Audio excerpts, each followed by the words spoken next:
Paz e graça a todos os queridos irmãos que acompanham os estudos. Primeiro estudo do ano de 2021, que este possa encher sua vida de paz e de alegria na palavra do Mashiach. Hoje vamos fazer um vídeo resposta, mais um vídeo para Maria Cristina Lopes. Tá, Maria? Estou fazendo esse vídeo para te ajudar a entender esse ponto.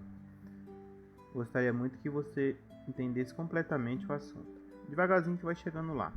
A gente vai estar abordando esse assunto aí muitas vezes no canal, tá? Sobre arrebatamento secreto. Então aquele primeiro vídeo lá que eu fiz, não tem como a gente falar tudo de uma vezada só, sabe? Então a gente vai falando aos poucos. E foi até bom que você me perguntou, que aí eu falo mais um pouco.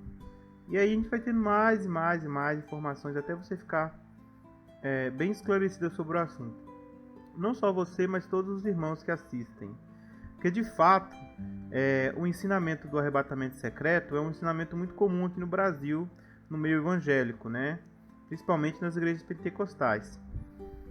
E eles usam alguns textos bíblicos para justificar a ideia do arrebatamento secreto e também a ideia do arrebatamento pré-tribulação.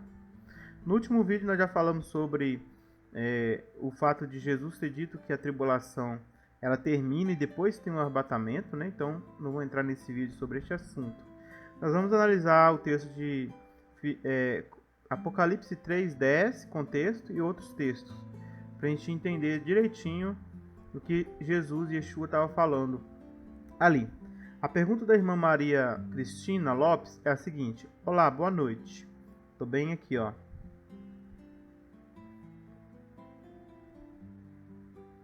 Foi no vídeo Verei como Ladrão e o Arrebatamento Secreto. Quem não assistiu pode ver, tá bom? Então a Maria disse assim, ó: olá, boa noite. A paz do Senhor Yeshua a todos. Gostaria que o irmão, se possível, fizesse um estudo mais profundo que fala em Apocalipse, carta à igreja em Filadélfia, capítulo 3:10. Muitos acreditam, igrejas pentecostais, na teoria do arrebatamento antes da tribulação. Isso, teoria, tá, irmã? Isso aqui é uma teoria, porque não tem como provar, tá? Tudo que não tem como comprovar é teoria. E de acordo com as palavras de Jesus, Yeshua, no capítulo 24, ele deixa claro que a tribulação termina, depois os sinais, depois os anjos vêm tocar a trombeta, aí o ajuntamento. Então a tribulação ela termina depois que tem o arrebatamento. É muito claro isso na Bíblia. Então é uma teoria aí mal feita até, porque se analisarmos bem o que Jesus Cristo falou, não teria nem motivo das pessoas fazerem, né, essa teoria aí. Que a igreja será poupada, levada para os céus e passará os 7 anos com Cristo nas bodas do Cordeiro. Bom, tem um monte de conceito, né, irmã, que está totalmente fora, tá? Biblicamente falando. Eu sei que esses conceitos existem nas igrejas, principalmente as pentecostais, tá? Mas não só, algumas outras também acreditam nisso. Igreja batista, né? Algumas igrejas batistas creem nisso, nesse arrebatamento pré, né? E nessa bodas do Cordeiro de 7 anos. Só que, primeira coisa que nós temos que analisar é todo o contexto bíblico, tá? Ao falarmos disso. Eu mostrei o texto de Mateus que mostra claramente a sequência dos fatos, dos eventos lá. Primeiro, a terminação da tribulação, depois os sinais nos céus, depois o sinal do Filho do Homem, depois os anjos vindo para ajuntar os escolhidos. É bem claro. Só que existem outras passagens bíblicas que deixam muito claro que a igreja estará passando a tribulação. Estará na tribulação. Porque a ideia aqui é o seguinte: Cristo ele vem, arrebata a igreja, os membros da igreja, no arrebatamento secreto, antes do começo da grande tribulação. A igreja fica 7 anos morando no céu com Jesus. Enquanto isso, aqui na terra vai estar um uma grande tribulação, e Israel arrepende. Depois Jesus volta, né, com a igreja para consertar o mundo, para destruir, né? Depende da visão aí. Aí vai muito da visão. Tem umas visões que falam reconstruir o mundo, outras visões falam destruir o mundo e salvar aqueles que se converteram na grande tribulação. Mas isso aí está totalmente fora do contexto, tá bom? Totalmente fora, embora é o que se ensina nas igrejas. Onde que nós vamos primeiro buscar uma informação sobre isso? No livro de Daniel, tá? Hoje eu gostaria de mostrar para você o livro de Daniel, para você ver que não é bem assim, sabe? Do jeito que as pessoas têm falado, de acordo com o contexto bíblico. Contexto bíblico profético, tá? Que envolve os profetas, que envolve... Hoje nós vamos considerar o profeta Daniel e vários textos do Novo Testamento, para você entender o que significa guardar na hora da prova. O texto em questão que ela pediu para a gente analisar é o texto de Apocalipse capítulo 10, capítulo 3, 10. Tá aqui, ó. Tenho ele aqui na Bíblia Novo Testamento Judaico, Tischendorf em grego e Bíblia Tischendorf em grego, né? Como você pode ver aqui, e a Bíblia Aramais, tá bom? Que é português e transliteração, que tem a transliteração do lado aqui, com os estrongos. Então eu vou ler aqui, ó, no Novo Testamento Judaico, tá? Inicialmente, só para vocês terem noção do assunto, né? Porque assim, olha, o texto fala assim, ó, porque guardaste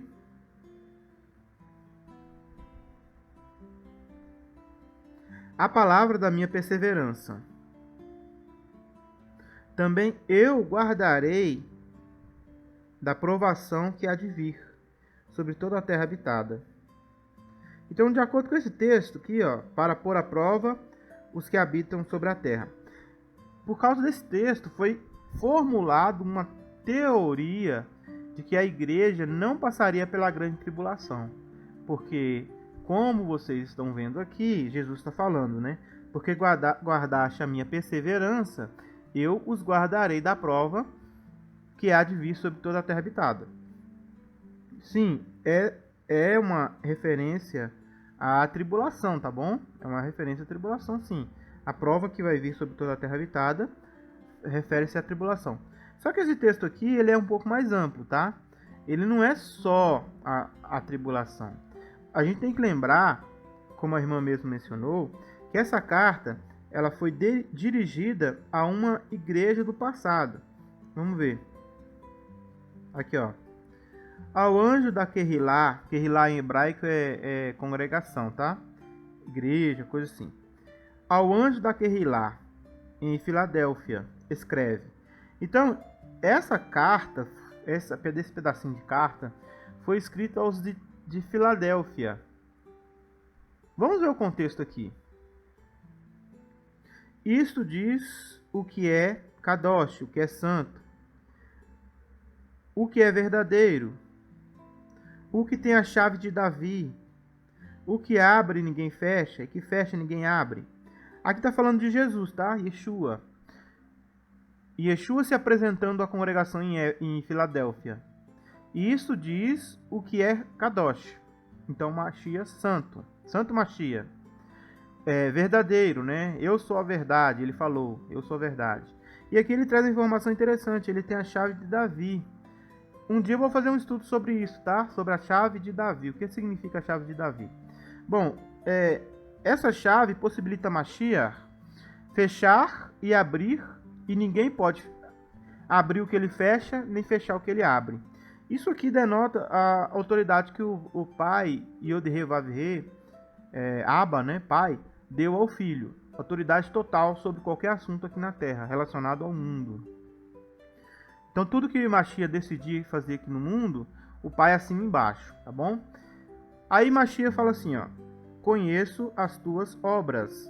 Pode ser também ações, tá? Aí tem um parênteses e diz assim, ó, eis que tenho posto diante de ti uma porta aberta que ninguém pode fechar. Já que Mashiach, ele tem a chave de Davi e ele recebe essa autoridade de fechar e ninguém abrir, e abrir e ninguém fechar, Então ele falou assim, ó, eis que põe diante de vocês, né, a igreja de Filadélfia, uma porta aberta. Quer dizer, ele abriu a porta, ninguém pode fechar essa porta, entendeu? Só que aí ele fala assim, ó, que tens pouca força, entretanto, guardaste a minha palavra e não negaste o meu nome. Veja que Jesus está falando aqui, olha, de guardar, tá vendo? Guardaste minha palavra. Presta atenção que isso está totalmente de acordo com o contexto da palavra guardar, sendo usada aqui no livro de Apocalipse, Hagat Galut, Apocalipse, né, em hebraico, Hagat Galut. Apocalipse, capítulo 3, 10. Tá? De acordo com toda a escritura bíblica que vai usar essa palavra guardar, todas as vezes que a gente vê, né? Tá aqui, ó. 5.083, tá aqui, ó. A palavra grega é terel, ok? Palavra grega. E aí nós vamos falar um pouquinho também da palavra grega, que aparece aqui. Por que ela aparece e como que ela é usada na Bíblia, tá bom? Então, ó, por que guardaste minha palavra e não negastes o meu nome? Então aqui está falando de pessoas que passariam por provações. Por quê? Como alguém guardaria a palavra de Cristo se não passasse por provas? Daí você já vê que não está falando que eles não passariam pela prova. Não está falando que eles não passariam pela prova. Por quê? Porque eles precisariam guardar o nome do Cristo. Em outro contexto bíblico, fala que todo aquele que deseja viver em devoção piedosa em companhia de Cristo serão perseguidos. Todo aquele que deseja viver em devoção piedosa em companhia de Cristo será perseguido. Em outra passagem, ele disse que quem quiser vir após mim, apanhe sua estaca de tortura e venha me seguir. Então, Jesus ele não promete para seus seguidores que eles não passariam por provações. Se você ler o contexto das outras igrejas, você verá que todas elas sofriam muito, né? Veja só o que está acontecendo com esta, Filadélfia. Eis que virei aos da sinagoga de Satã, aos que se fazem passar por judeus, e que não são, mas mentem. Eis que farei que venha e se prostrem aos teus pés, e saibam que eu te amo. Olha que coisa mais linda. Olha que declaração maravilhosa do Senhor Machia aos irmãos da congregação em Filadélfia. Ele ama, né? Ele ama a sua igreja. Por que que ele ama a sua igreja? Porque essa igreja aí guardou a sua fé. Guardou, não negou o nome do Senhor Jesus, do Senhor Machia, mesmo passando por diversas provações. Aqui está falando da sinagoga de Satã, de Satanás, né? Por ele ter usado aqui o termo sinagoga, e sinagoga era o lugar onde os judeus se reuniam para adorar, e aí ele fala dos que se chamam judeus, mas não são, mas mentem. Aqui está mostrando que os da congregação em Filadélfia, eles passavam por terríveis perseguições que os judeus os impunham. Ou seja, os que chamavam judeus, filhos de Abraão, estavam perseguindo a congregação em Filadélfia. Eles estavam passando por várias e várias provações. Possivelmente estavam sendo mortos, né? Porque vocês conhecem o exemplo de Shaul e Paulo, né? Paulo não foi o único que perseguiu a igreja de Cristo. Não foi o único judeu que fez isso. Depois que ele se converteu, muitos outros judeus se revoltaram, né? E foram perseguir os seguidores de Cristo. Então lá em Filadélfia, né, congregação em Filadélfia, muitos judeus estavam perseguindo aqueles judeus também, né, convertidos ao Cristo, e também gentios. E lá existia uma comunidade judaica muito forte em Filadélfia, e também essa comunidade foi acolhida os gentios mesmo, gregos e de outros lugares que moravam ali, entendeu? Então, ali a congregação, a Igreja de Cristo, em Filadélfia, estava sendo perseguida por judeus, sofrendo perseguição, e eles guardaram o nome do Machia, eles não negaram. por que que aqui no livro fala assim, olha,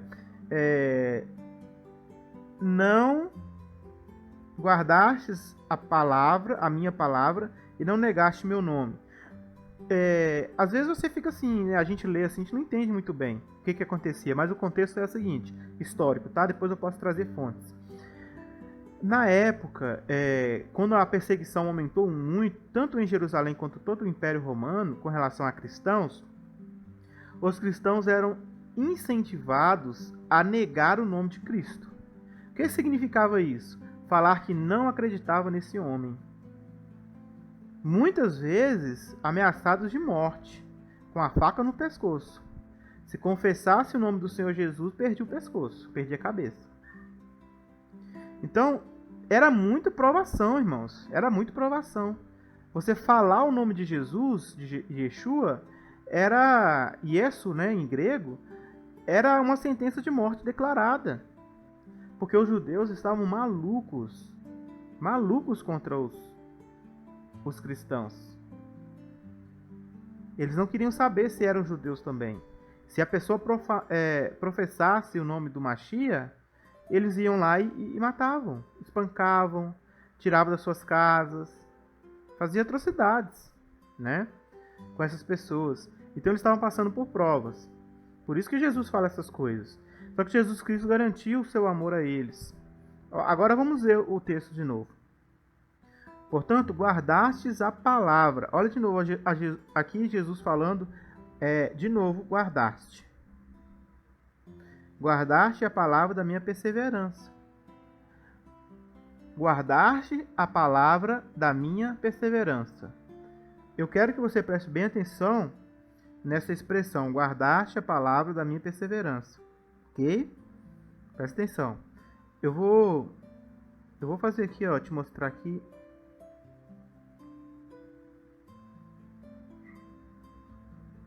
Vou te mostrar aqui aonde aparece uma coisa parecida.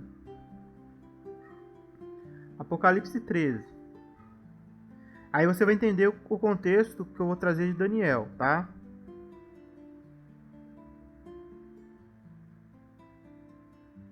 Aqui está falando da fera que subiu do mar, que vai ser o chifre pequeno lá de Daniel 7.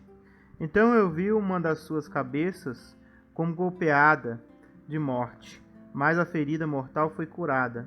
Toda a terra se maravilhou e seguia a besta, e adoraram e o dragão, porque deu a sua autoridade à besta, e também adoraram a besta, dizendo: quem é semelhante à besta?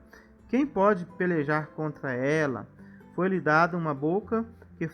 Aqui, ó, aqui é a referência de Daniel, tá? O chifre pequeno também tinha uma boca. O link bíblico é a boca aqui, tá? Para você comparar e saber que é a mesma coisa, Deus ele sempre dá uma pista, e a pista aqui é a boca. Foi-lhe dada uma boca que proferisse arrogância e blasfêmia. Nós vamos ver isso lá em Daniel, tá? E autoridade para agir 42 meses, 3 anos e meio. Tá? Aí já começa a querer quebrar o negócio dos 7 anos lá do pré-tribulacionismo, dos 7 anos lá da boda de ouros. Então, essa besta ela vai ter autoridade sobre os servos de Deus durante 3 anos e meio. Aqui, ó, tá falando isso, olha. E foi-lhe dada uma boca que proferia arrogância e blasfêmias. Blasfêmias contra quem? Contra Deus. Daniel vai mostrar isso claramente. Isso é referência de Daniel. Contra Deus e contra os santos e contra os céus, entende? Então, isso aqui é um período, pessoas, que vai ter o ateísmo disseminado. Eu vou falar um pouco sobre isso, tá? Um dia no canal. Do ateísmo. É muito profundo, tá, gente? É muito profundo. Vai ter um período da humanidade que vai ser muito ateísmo. Vocês não têm noção disso aí. Depois eu vou trazer o vídeo de Albert Pike, que ele explica as 3 guerras mundiais, né? E aí vocês vão entender por que desse ateísmo aí. Ele mesmo explica, Albert Pike, que é um dos mais importantes maçons e ateus que já existiu. E ele conta a história das 3 guerras, que 2 já teve e uma que vai ter. E ele explica os motivos dessas guerras. Eu vou trazer esse vídeo, vou reagir a ele, vou comentar para vocês direitinho, vocês vão entender. Então, quando essa fera, que aqui é fera, mas em Daniel é chifre, é mencionado que ela recebe uma boca que fala arrogância e blasfêmia, em Daniel ele traz a informação que ele fala contra o que mora no céu e os que moram no céu, ou seja, é uma pregação contra Deus, entende? Até mesmo essa ideia de ter anjos, né? Porque se você concorda que existe anjos, você vai ter que concordar que existe Deus. Então, o que eu entendi sobre essa mensagem é que no período de 3 anos e meio em que o anticristo vai agir na Terra, o problema vai ser acreditar em Deus, por causa da pregação anti-Deus que vai existir, anti-telos, né? Ou seja, uma pregação totalmente, não é apenas contra Jesus, mas também contra Deus. E até em outra passagem fala que ele vai se colocar no lugar de Deus, né? Ou seja, é o que o ateísmo faz hoje, né? Ele se coloca no lugar de Deus, porque ele consegue explicar todas as coisas sem necessidade de Deus. Então, olha, ele vai receber autoridade para de 42 meses, 3 anos e meio. Abriu sua boca em blasfêmia contra Deus para lhe difamar o nome e difamar o tabernáculo. Tá vendo? Ele difama o nome de Deus e também difama o tabernáculo. E os que habitam no céu, tá vendo aqui, ó? Aqui tá falando, não é nem Daniel, é aqui. Então, é uma mensagem totalmente anti-Machia, anti-Deus, sabe? Anticristã, anti-religião. Por isso que as religiões vão ser perseguidas, entende? Talvez algumas pessoas do canal tenham a crença de que Babilônia Grande é a religião falsa. Não é. Babilônia Grande é Israel, que está totalmente fora do compromisso que ela tem com Deus. Porque foi Israel que matou os profetas e aniquilou os que eram enviados. Entende? E Apocalipse fala que a Babilônia Grande estava com as mãos sujas do sangue dos profetas e também com o sangue das testemunhas de Jesus. E aqui, olha, nós estamos estudando em Filadélfia que os cristãos estavam sendo perseguidos por judeus. Então tem todo um contexto, pessoas, que a gente tem que levar em consideração, senão a gente confunde tudo e vira uma bola de neve, uma bagunça toda, sabe? Então, olha só, depois dessa campanha ateia no mundo, a gente vai fazer um vídeo sobre isso, depois que a gente entrar nessa fera aqui, uma das coisas, né, pouquíssimo falado, tá, gente? Eu quase nunca vi quase nenhum estudioso bíblico falar sobre isso.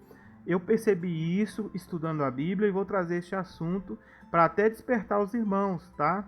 Tem muitos irmãos que não têm essa compreensão ainda espiritual. Eu tive, por causa disso, né? Por causa desse texto bíblico que fala que esse chifre pequeno e essa fera, que são as mesmas coisas, eles vão falar contra Deus e vão falar contra os céus e contra o templo.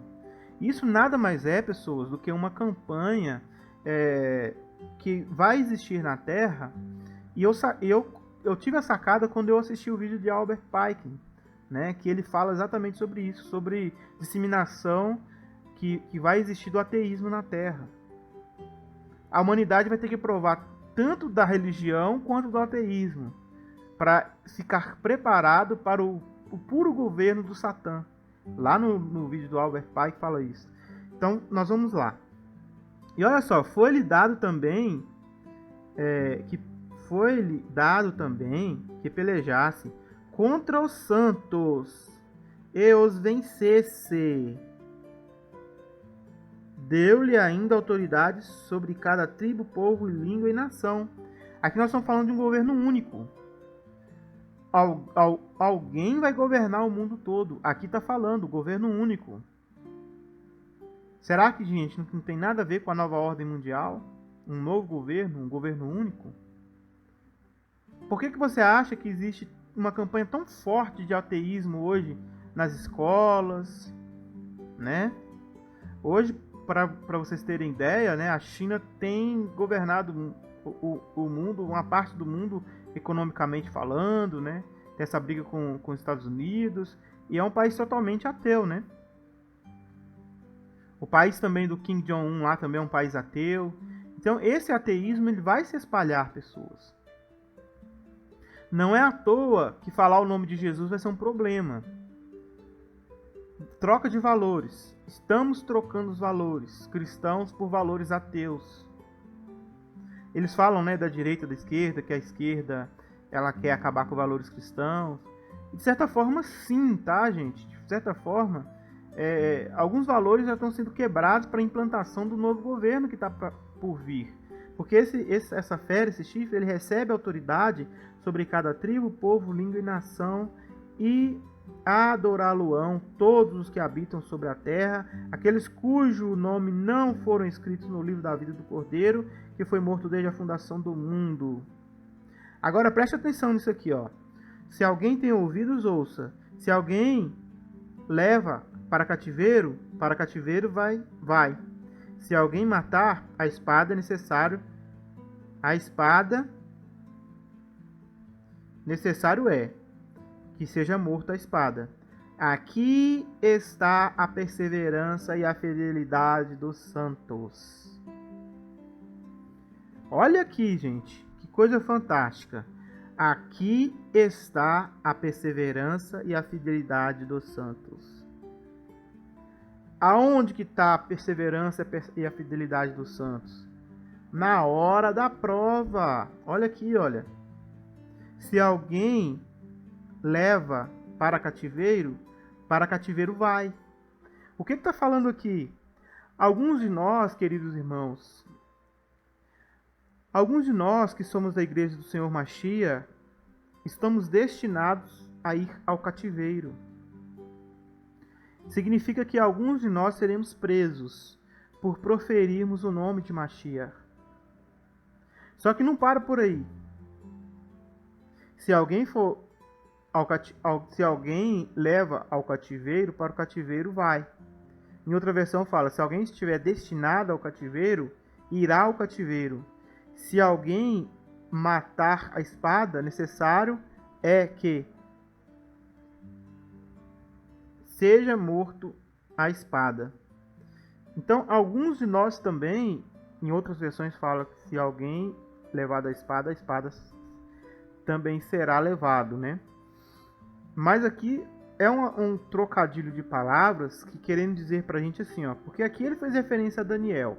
Nós vamos ler sobre... Aqui não fala chifre, aqui fala fera, tá? Mas aqui ele descreve tudo que Daniel descreve. E aí fala que alguns serão levados a cativeiros e outros serão mortos à espada. Isto significa a perseverança e a fidelidade dos santos. Isso significa, gente, o significado de perseverar em Machia, no nome do Machia, para alguns será o cativeiro e para outros a espada. Você vai entender isso daqui a pouco quando eu ler Daniel, tá? Vamos lá no Daniel para você ver? Olha aqui, ó, já estou aqui com a Bíblia aberta em Daniel, tá? Aqui Daniel está falando sobre a visão que ele teve. Quanto a mim, Daniel, o meu espírito foi alarmado dentro de mim. As visões da minha cabeça me perturbaram. Aqui eu estou lendo Daniel capítulo 7, versículo 15, tá? Cheguei-me-ei a um dos que estavam perto e lhe pedi a verdade acerca de tudo. Assim ele me disse e me fez saber a interpretação das coisas. Esses grandes animais, tá vendo? Ó? Que são quatro reis que se levantarão da terra. Mas os santos do Altíssimo receberão um reino e possuirão para todos o sempre de eternidade em eternidade.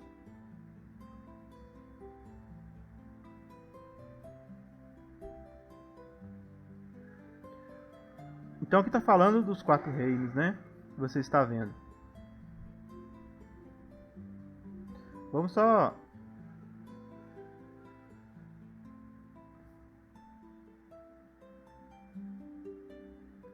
É para baixo mesmo, tá?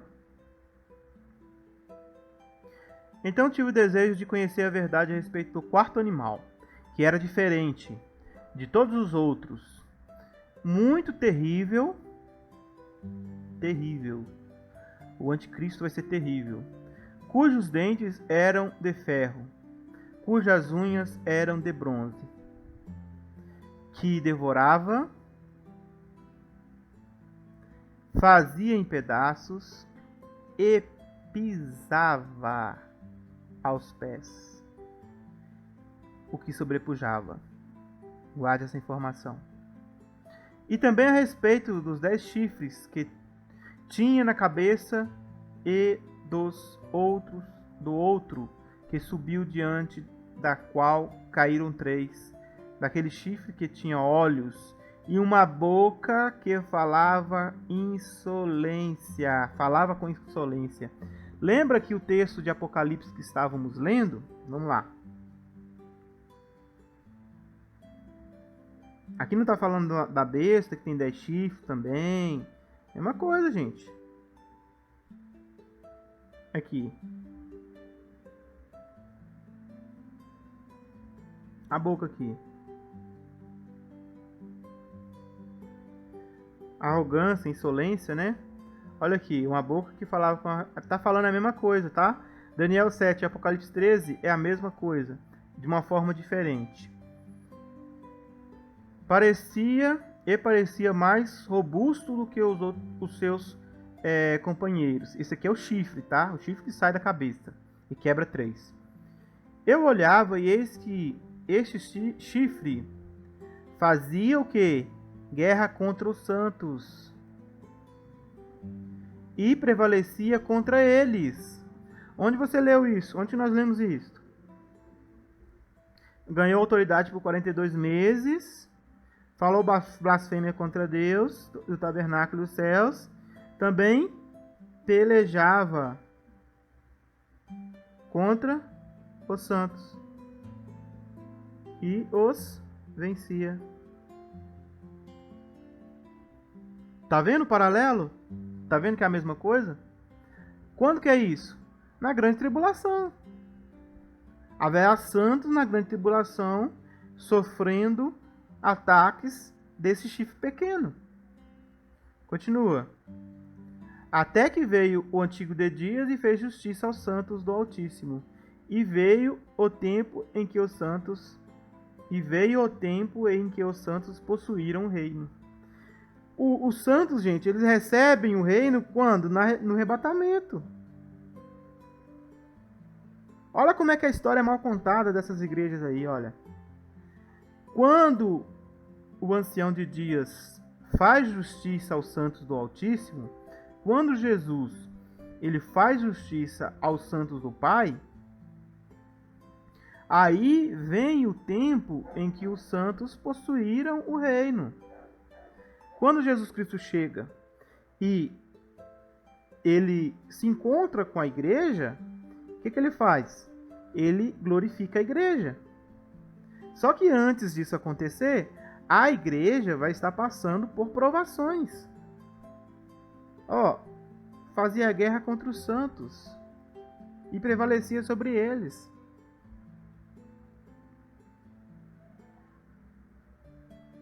Tá vendo que o contexto bíblico profético não tem nada a ver com a igreja fora da tribulação? Na verdade, a igreja vai passar pela tribulação. Até que Jesus Cristo chegue. Quando Jesus Cristo chegar, aí acabou a tribulação. Quando Jesus Cristo chega, acabou a tribulação. Mas o contexto profético diz que os cristãos passarão pela tribulação. Isto é Bíblia, gente. Isto é Bíblia com contexto.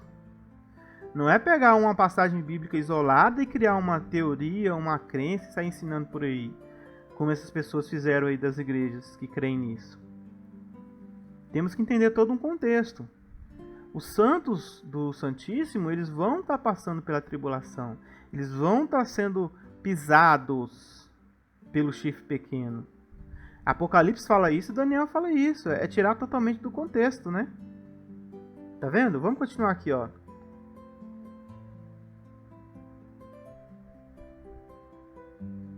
Então, ele disse: o quarto animal será um quarto reino na terra, o qual será diferente de todos os reinos.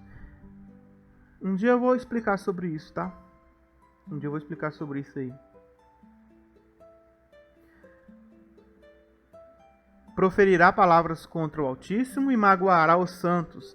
Magoará os santos aqui, gente, consumir, importunar constantemente. Aí, Existem pessoas que infelizmente não foram esclarecidas por causa de mentiras religiosas, que estão esperando não passar pela grande tribulação. E quando os reinos se voltarem e criarem um governo único e elegerem um governante único, e esse governante começar a consumir os cristãos, essas pessoas não terão preparo espiritual para passar pela prova, porque eles estão esperando apenas serem arrebatados antes da prova. Quando o anticristo gastar, consumir, importunar constantemente os santos do Altíssimo que estarão aqui na terra, a igreja vai cair. A igreja que não é a igreja de Cristo. A igreja de homens. Tá? A diferença é essa. Porque a igreja de Cristo não vai se curvar ao anticristo. E a igreja de homens vai se curvar ao anticristo. Porque a igreja de homens não se preparou para o anticristo.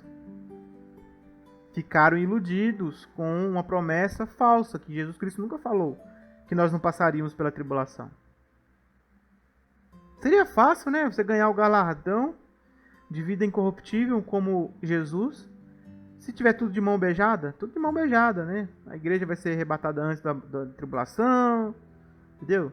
Gente, põe na cabeça, essa tribulação que você passa hoje atualmente nem significa tribulação, de acordo com o que a Bíblia fala. A tribulação mesmo vai ser um período terrível. Isso nós passamos dia a dia, é fichinha perto do que vai acontecer. Se nós nos prepararmos com oração, com súplica para aquele dia, a gente não vai passar. A gente vai se ajoelhar perante a fera. A gente vai adorar a fera. A gente vai receber a marca da fera. Maria, é um alerta, Maria. Queridos irmãos, é um alerta. Se nós não nos prepararmos agora para as coisas que estão pela frente, e meu papel é alertá-los sobre isto, e o papel de vocês, depois que vocês escutam, é alertar outros, a igreja de homens vai cair. O anticristo, ele vai perseguir as religiões. O ateísmo vai dominar por um período de 3 anos e meio. Vai ser proibido professar fé. Vai ser proibido mencionar o nome do Machia. Por isso que quando lá em Mateus ele fala assim, olha, vos odiarão por causa do meu nome. Você não entende isso ainda, né? O contexto não te ajuda a entender. Porque o contexto da grande tribulação vai ser um contexto ateu. As pessoas vão te odiar porque você vai falar o nome de Jesus. Porque elas vão ter adotado a propaganda maligna do chifre pequeno, que falará contra Deus e falará contra os céus e contra a igreja. É por isso que a religião vai ser perseguida. Não é porque ela é a grande Babilônia, não, entendeu? As religiões são filhas, né? São filhas. Religiões cristãs são filhas. O islamismo é filho, né? Filho de Babilônia Grande, do judaísmo. Esse não é o motivo das religiões serem perseguidas. Eles vão ser perseguidos porque vai ter uma campanha de ateísmo no mundo todo que vai proibir profissão de fé em Deus, a não ser se curvar ao anticristo. E você quer ver um protótipozinho do que isso está acontecendo? Entra no YouTube e digita Coreia do Norte que você vai ver. Um protótipo da grande tribulação. Lá as pessoas na Coreia, elas não podem professar fé em religião nenhuma. Elas têm que se curvar perante o imperador. É interessante que eu vi um dia atrás com minha esposa um documentário sobre a Coreia do Norte. E aí alguns médicos americanos, né, esses que gostam de ficar fazendo boas ações no mundo, eles foram lá para a Coreia para fazer algumas cirurgias de catarata. Descobriu, né, que a grande maioria dos norte-coreanos, eles têm muito problema de catarata, né? Aí eles fizeram cirurgia em vários e vários pessoas.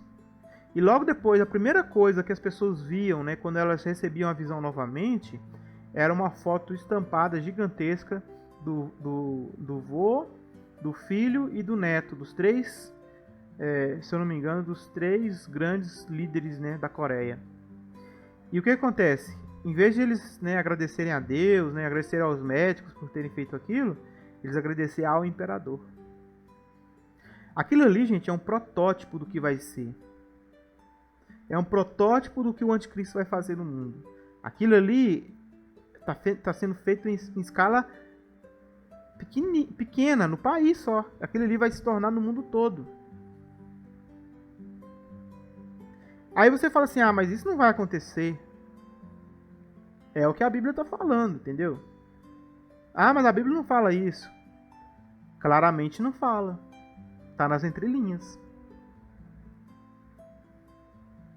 Pode ser que seja um pouco diferente do que eu estou falando. Mas, de acordo com o que está sendo falado aqui, não vai ter lugar para falar o nome de Jesus. O anticristo vai estar perseguindo tudo que se chama e se exalta como Deus. Tessalonicenses. Então, será que eu estou mesmo muito errado dessa conclusão que eu tirei da Bíblia? Tomara que sim, né? Mas, pelas palavras de Jesus, vocês serão odiados por todos por causa do meu nome. Eu não consigo ver outra explicação.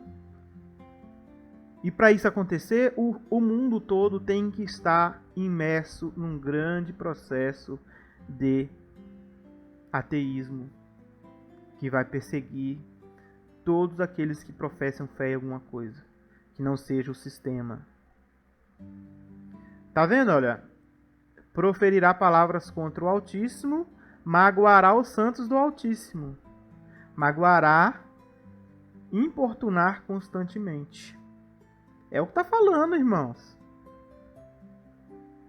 Importunar constantemente. Cuidará de mudar tempos e leis, e os santos serão entregues nas mãos por um tempo e metade de um tempo. Olha que revelação fantástica aqui, ó.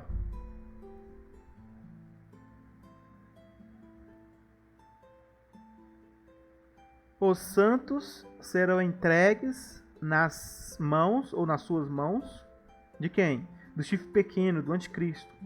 Por um tempo e metade de um tempo. 3 anos e meio.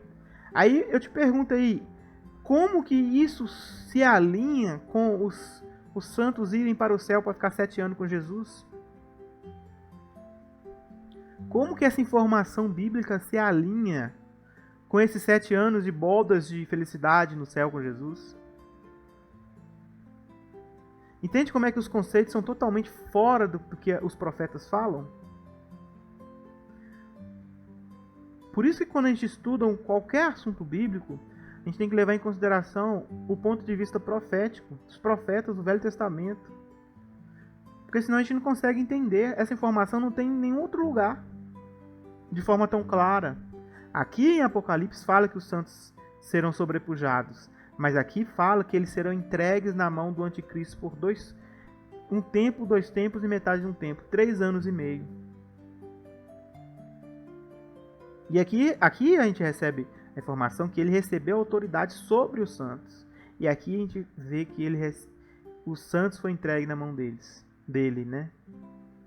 Mas depois se assentará o tribunal para lhe tirar o domínio, para destruir, para consumir até o fim. Mas depois se assentará o tribunal. Esse tribunal é o tribunal de Cristo. Para lhe tirar o domínio de quem? Do anticristo. Para o destruir o anticristo. E o consumir até o fim. Aqui nós vemos Apocalipse capítulo 20. Apocalipse capítulo 20. Capítulo 19 aqui, ó. A besta foi presa e com ela o falso profeta. Tá vendo? É Apocalipse. O tribunal de Cristo, ele inicia-se quando termina a grande tribulação. E neste período, o anticristo ele é derrotado. Só que ele importunou os santos durante a grande tribulação. Ok, irmã? Este é o contexto profético que eu gostaria de mostrar. Agora nós vamos lá no texto de Apocalipse. Vamos lá, vamos colocar todas as Bíblias aqui de novo. Pronto. Então vamos lá. Porque guardaste esta palavra a respeito da perseverança e também eu guardarei da provação. Vamos ver o que essa palavra guardarei significa, tá? Então vamos lá. Primeiro a gente vai lá em Apocalipse, capítulo 3, tá? Nessa Bíblia aqui. Estamos aqui já. E vamos no versículo 10. Então, ó, quando eu clico aqui, ó, guardarei, vai aparecer assim, ó, localizar. Todos os lugares que aparecer essa passagem, tá? Pronto, tá aqui, ó. Eu já tinha feito, já estava aqui, mas só para você ver que eu estou fazendo dessa palavra, guardarei, tá vendo? O código Strong é isso aqui, olha. Guardar significa o quê? Vamos lá. Atender cuidadosamente, tomar conta de, guardar. Metáfora, manter alguém no estado ou no qual ele está, observar, experimentar algo, tá bom? Então essa é a palavra, ó. Tério, em grego. Ela aparece todas essas vezes aqui, ó. Tá? Todas essas vezes ela aparece no Novo Testamento em grego.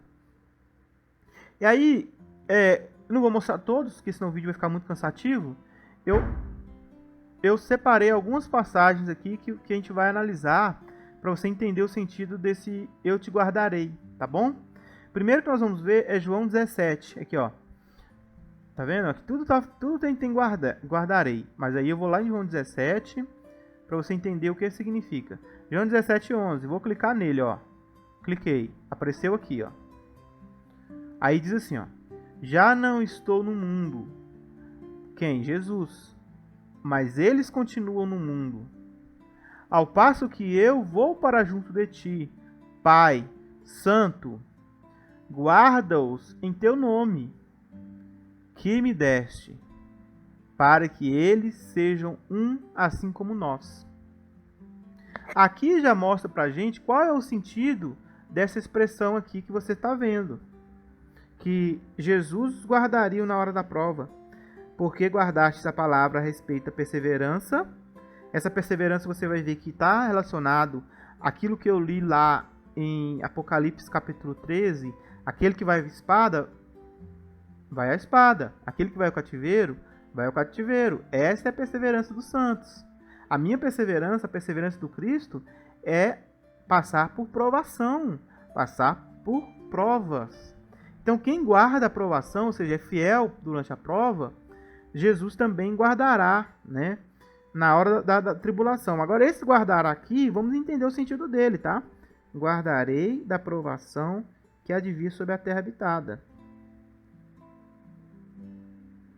Então, vamos entender qual é o sentido desse guardarei aqui. Será que é tirar eles do mundo?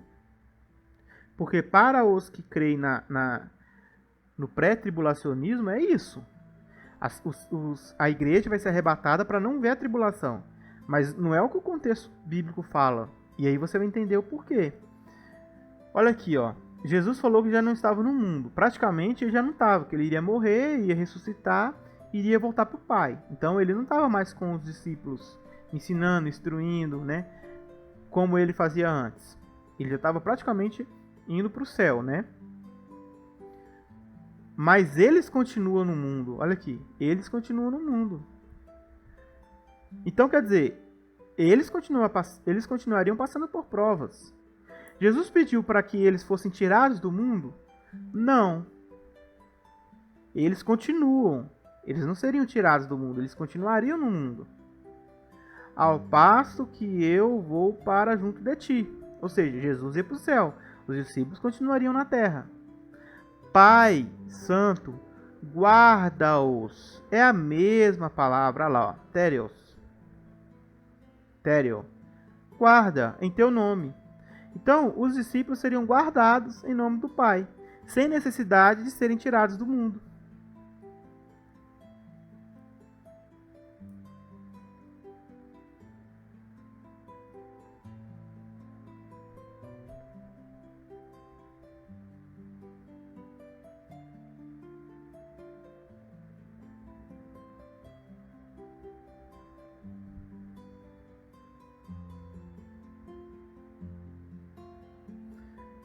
Tem uma passagem aqui que fala exatamente isso. Não que os tire do mundo.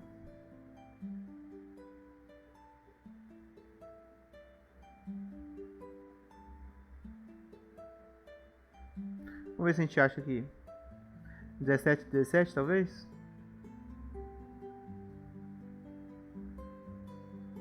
Aqui.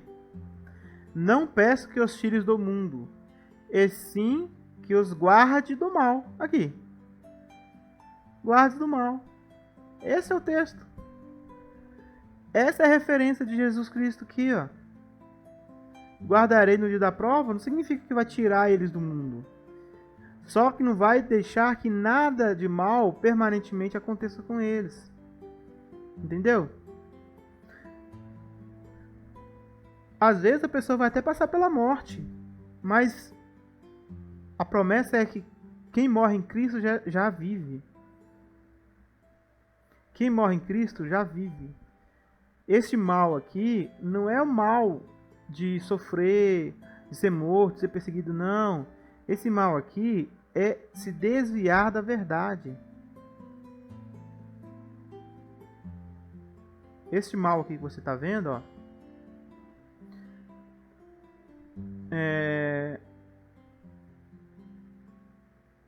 aqui fala, né, de aborrecimento, né, que pode ser usado também. Mas se você ler todo o contexto bíblico, quando ele fala disso, ele nunca prometeu para os cristãos que eles não passariam por aborrecimento, tristeza, sofrimento, perseguição. A vida cristã é seguir a Cristo com a cruz de tortura, a estaca de tortura, não é? Então, ó, não peço que os tire do mundo, e sim que os guarde do mal. Ou seja, o mal aqui é o diabo mesmo, sabe? Que te desvia do Altíssimo, que te desvia do caminho. Então o Pai guardaria no nome dele, no nome do Pai somos guardados, como diz o 11. Guardas em teu nome. Então o nome do Pai ele é poderoso, pode nos guardar, tá vendo? E também, como o verso 15 fala, guarda do mal. Não peço que os tire do mundo, mas e sim que os guarde do mal. Então não fica pensando que essa teologia, né, baseada apenas num texto isolado, ela é verdadeira. Não é verdadeira. O que Jesus Cristo está querendo dizer aqui, que guardarei da provação que há de vir, não é tirar os cristãos da terra.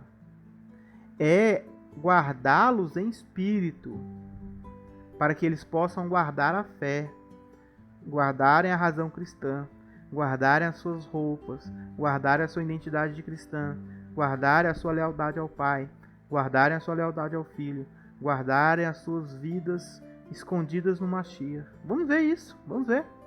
Não falando bobagem não. Efésios 4. Outra referência, Efésios 4:3. E esforçando-vos diligentemente por, aqui ó, guardar a unidade do Espírito no vínculo da paz. Aqui é perseverar. Preservar, aliás, preservar. Olha que aqui, ó, a tradução em português traduziu por preservar. Então aqui também você poderia traduzir em português por preservar. Vamos ler como se estivesse preservar? Portanto, guardastes a palavra da minha perseverança. Qual que é a perseverança de Cristo? Alguns vão à espada, outros irão ao cativeiro. Também eu te preservarei da provação que há de vir. Ou seja, eu te preservo vivo diante de mim. Que não necessariamente significa estar vivo fisicamente, tá? Às vezes a pessoa vai morrer mesmo. Quem vai à espada, né? Mas isso aí é um ministério, né? Cada um tem um ministério com relação a isso. Já está escrito isso sobre a pessoa, né? Deus já viu a pessoa morrendo por Cristo, sendo fiel até o limite, e já está escrito isso no livro da vida, né? Sobre essa pessoa. Porque Deus já viu isso acontecendo. Não que ele falou que predestinou aquela pessoa, não. Ele viu aquela pessoa sendo fiel, entende? O poder de Deus vê o futuro. Ele já viu a pessoa sendo fiel. E alguns realmente morrerão, né? É o cálice do Cristo. Alguns vão beber. Outros não. Outros vão passar vivos. Mas alguns vão morrer. Então não significa que Jesus guardar é guardar de provação, guardar de perseguição, guardar da morte, não. Guardar que você se continue cristão até lá. Guardar em espírito. Esforçai-vos, esforçando-vos diligentemente por preservar a unidade do espírito no vínculo da paz. Vamos ver outra passagem? Tessalonicenses 5:23. O mesmo Deus da paz vos santifique em tudo, e o vosso espírito, alma e corpo sejam conservados íntegros e irrepreensíveis na vinda do nosso Senhor Jesus Cristo. Tá vendo? É a mesma coisa. Que o corpo, alma e espírito sejam preservados ou conservados, íntegros. Aqui está falando de santificação espiritual, pessoas. Aqui não está falando do corpo físico, entende? Você vai preservar seu corpo físico. Não, não é isso. Porque os tessalonicenses morreram. O corpo deles foram preservados? Não, morreram, a terra comeu. Mas, aqui quando fala espírito, alma e corpo, está falando a vida, a essência da vida, o ser humano que existia ali, jamais vai deixar de existir. Porque eles estão todos na memória do Criador. E isso tudo vai ser restaurado na vinda do Senhor Jesus Cristo. Se for conservados íntegros e imperecíveis. Aqui quando a Bíblia usa a palavra imperecível, não existe razão para censura. É seu proceder como ser humano que aceitou a graça de Cristo em sua vida e foi recuperado do pecado. É disso que está falando. Que o mesmo Deus que dá paz o santifique em tudo, e o vosso espírito, alma e corpo sejam conservados, íntegros e irrepreensíveis na vinda do nosso Senhor Jesus Cristo. Irrepreensíveis, né? Eu li errado. Irrepreensíveis, tá? Tá vendo o sentido? O sentido disso aqui? Portanto, visto que guardaste a minha palavra de perseverança, também te guardarei, né? Olha só o que significa esse também te guardarei aqui. Ele vai, por meio do Pai, né? Do Espírito do Pai, conservar sua vida íntegra perante de Deus. Mesmo passando por provações na grande tribulação, entendeu? Agora vamos ver outro texto.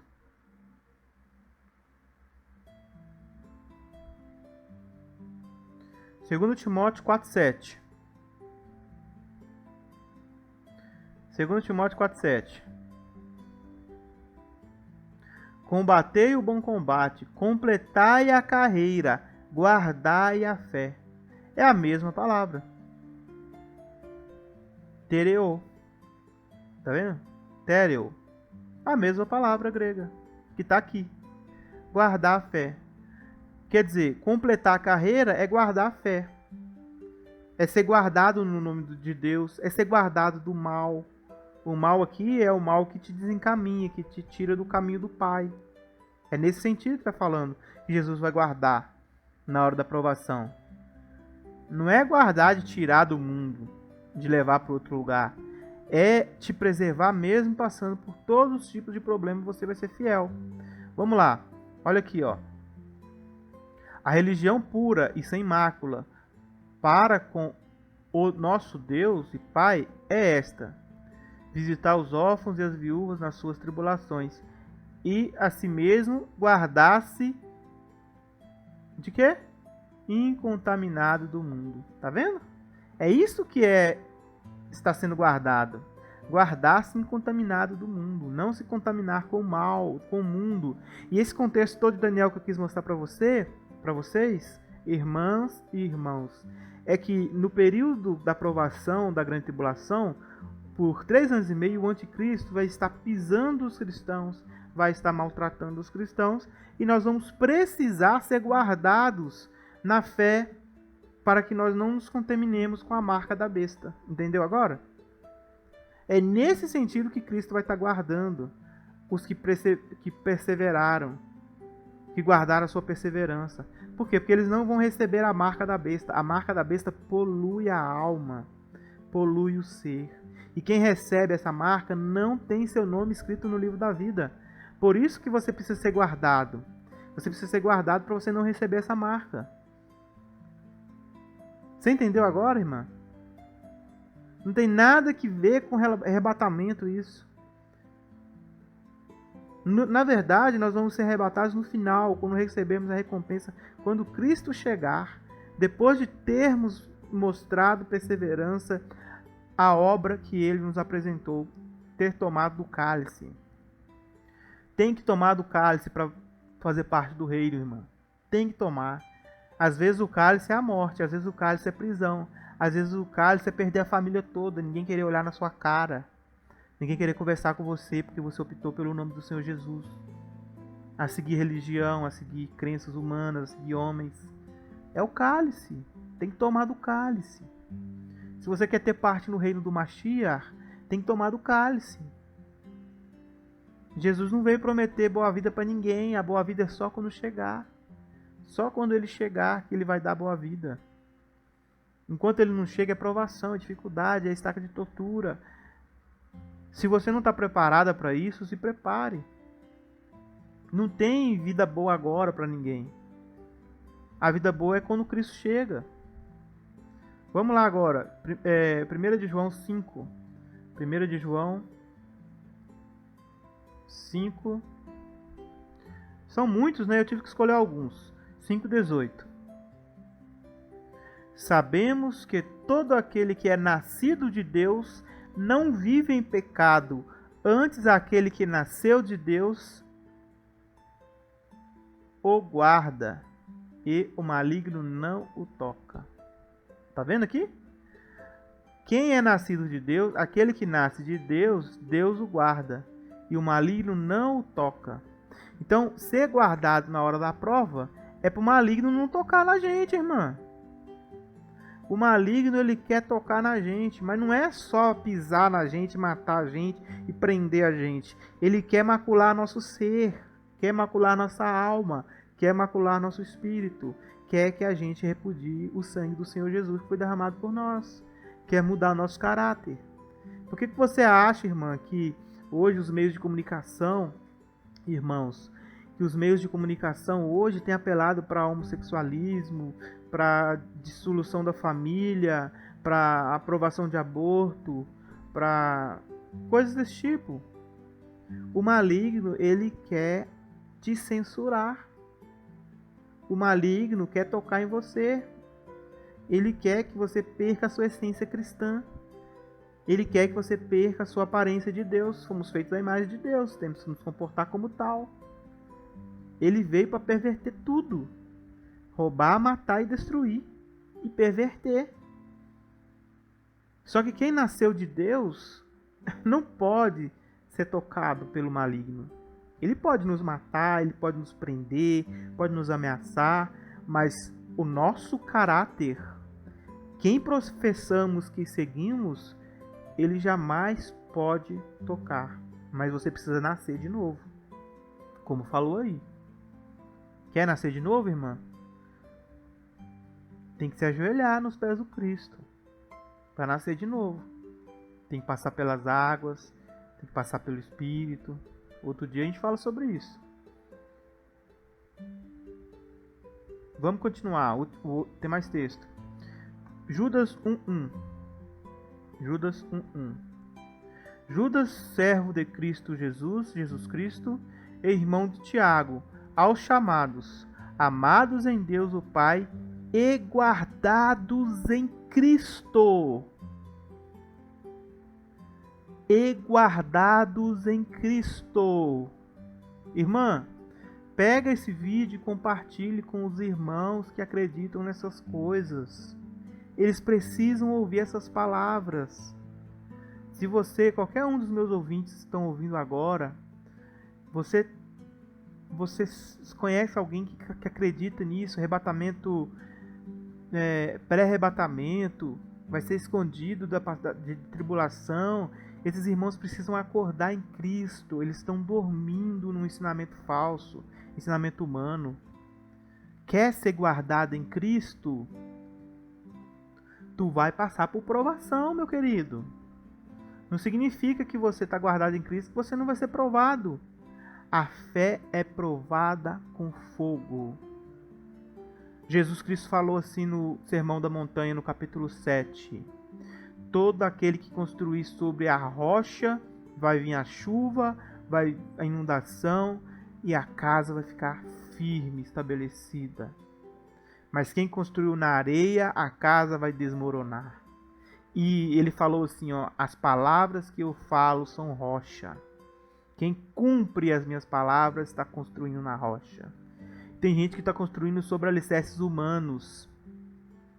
Tem gente que está construindo sua fé sobre alicerces de pensamentos e doutrinas humanas. Cristo vai arrebatar a igreja antes da tribulação, é ensino de homem. Quem está construindo sobre esse alicerce, quando a chuva chegar, quando a tribulação chegar, quando o anticristo chegar, quando o ateísmo chegar, essas pessoas vão desmoronar. Porque a fé delas não estão baseadas no ensinamento verdadeiro do Senhor Jesus Mashiach. Gente, por favor, pare de acreditar em homens. Para de acreditar em padre, em pastor, em corpo governante, no que seja. Se esses homens não estiverem falando de acordo com a palavra de Deus, não acredite. Acredite no Senhor Mashiach, acredite nos profetas, acredite na Torá, acredite em Adonai e Edirê Vavirê. Mas não acredite em homens que estão deturpando tudo. Não que não tenha pessoas boas, entendeu? Pastores bons, padres bons, anciãos bons, presbíteros bons, tem sim, mas tem doutrina de homens. E nós temos que expor as doutrinas. A gente não pode se conformar com doutrinas que levam as pessoas a estarem despreparadas para quando Cristo chegar. Essa doutrina, ela é algo que é muito séria. Ela não prepara as pessoas, ela retarda as pessoas. Ela deixa as pessoas embriagadas num pensamento egoísta. Porque todos aqueles que são cristãos, eles esperam tribulação na carne. Estaca de tortura. Vem após mim, apanhe sua estaca. Tem nada disso de que vai bonitinho e daqui a pouco Jesus Cristo chega e leva todo mundo e eu não passei por nada, fiquei numa boa, vivendo uma vida numa boa e Jesus chegou e me levou. Está enganado. Quem ensina isso está totalmente enganado sobre Jesus, sobre tudo que está na Bíblia. Pedro fala assim, olha, se é por muita provação que o justo está sendo salvo, quem dirá o fim do ímpio e do iníquo? E o julgamento começa na casa de Deus. Se prepare. Essas palavras é muito séria. Vamos finalizar aqui, ó. Judas capítulo 1, 21 agora. Finalizar o estudo. Guardai-vos no amor de Deus, esperando a misericórdia do nosso Senhor Jesus Cristo, para a vida eterna. Ser guardado na hora da prova é se guardar no amor de Deus. Esperando o quê? A misericórdia do nosso Senhor Jesus, quando Ele vem. Não fica aí esperando que vai ser arrebatado antes da grande tribulação, não. Se prepare para passar a grande tribulação com a cabeça erguida, com a fé no Mashiach, por meio da graça. Você também não vai conseguir porque você é bom não, entendeu? Que você é valentão. Pedro falou que ia conseguir, né? Valentão, ia morrer com Jesus. Antes do galo cantar, você vai me negar 3 vezes. Então, não é ser valentão não, irmãos.